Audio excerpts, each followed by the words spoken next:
Mheshimiwa Diwani, tunaomba tuendelee kushirikiana na wataalamu ili tuweze kupata eneo la kuweza kujenga soko ili tuhudumie mpaka wetu wa Malawi, mpaka wetu huu wa Kasumulu, ili tuweze kupata soko zuri na tuweze kupata stendi. Hilo jambo la soko naomba liko mikononi mwetu, na waziri mkuu alielekeza kuwa sisi tukae na wataalamu. Nadhani afisa ardhi ni shuhuda, sijui huko afisa biashara ni shuhuda, afisa biashara si unakumbuka? Kwa hiyo utatoa maelekezo vizuri, utajifafanua hapa ni nini kaendelea.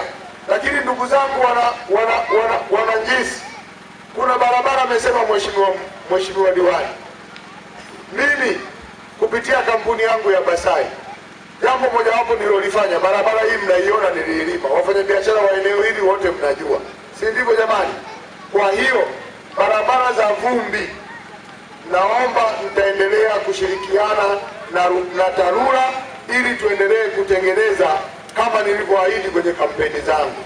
Kwa hiyo changamoto ya barabara zile za vumbi, mimi niko tayari kutumia nguvu kazi nilionayo ili kushirikiana na nyie kuweza kutengeneza barabara. Lakini juu ya barabara za lami, hiyo mtu wa TARURA yupo, atuambie mpango halisi wa TARURA kuhusu mji wetu huu wa Kasumulu. Njisi oye! Mtu wa TARURA ujiandae, utajibu hilo jambo. Lakini ndugu zangu, pia jambo la maji Kasumulu ni changamoto. Serikali ina mipango ifuatayo miwili ambayo naomba niilete kwenu.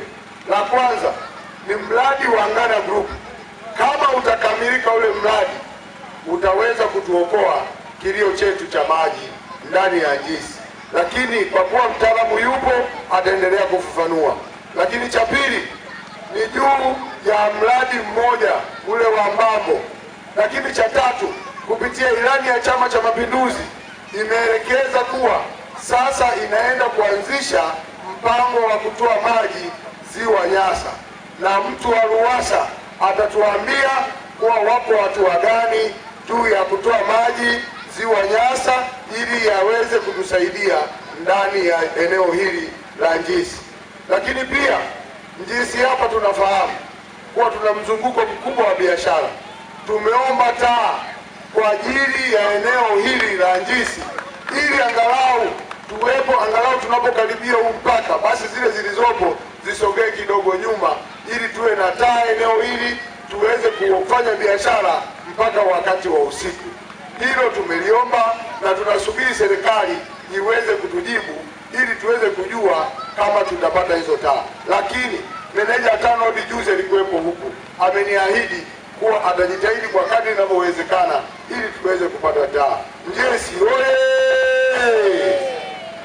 Lakini kingine, mtakumbuka tulipokuja kuomba kura eneo hili, ulisema Mheshimiwa Diwani, kuna eneo pale ambapo tunakusanya ushuru, hujalisema lakini nakumbuka. Ulisema kuwa kuna mashimo makubwa. Niliomba kuwa baada ya mvua kupungua, mimi nitaleta mitambo yangu, italima. Hilo hata halihitaji kuiomba serikali. Sisi tunachokifanya kupitia nguvu yetu tunaisaidia, tunachangiana kwa pamoja. Mheshimiwa Diwani, kwa pamoja tunaenda kwa pamoja, tunasaidiana, yale yanayowezekana tunayafanya. Njisi oye! Ndugu zangu, katika maisha yetu tunayoishi maeneo haya ya boda, tunafahamu yana mzunguko mkubwa sana wa biashara. Lakini pia maeneo haya ya boda yana changamoto nyingi sana.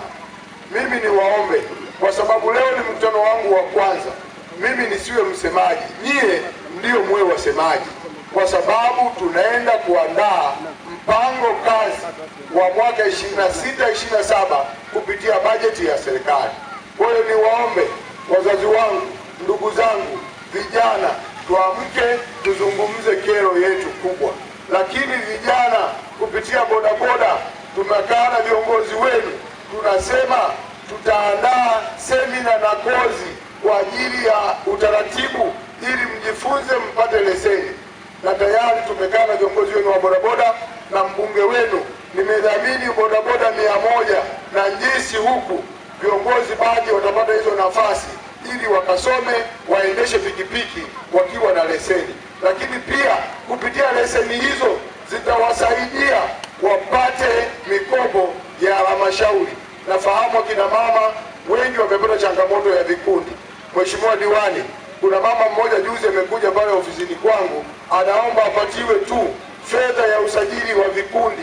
Sasa hivi tumesema vikundi vyote vinavyoomba mikopo vikisajiliwa kwa afisa maendeleo ya jamii, kama kuna changamoto yoyote, Mheshimiwa Diwani, tuwasiliane. Njesi oye! Basi kupitia hilo niwaombe wananjesi na niwaombe sana kuwa twende tukashirikiane ili tuweze kuijenga Njesi yetu. Kama kuna jambo tuliseme hapa, tusemane hapa. Mimi kama mtoto wenu nimekuja, kama ndugu yenu, kama mbunge wenu, nimekuja kuwasikiliza nini changamoto zilizopo eneo hili. Mimi Mheshimiwa Diwani, naomba kwa awamu ya kwanza niishie hapa, nianze kusikiliza maoni, matatizo, mapendekezo na nini twende nacho. Njesi oye! Njesi oye!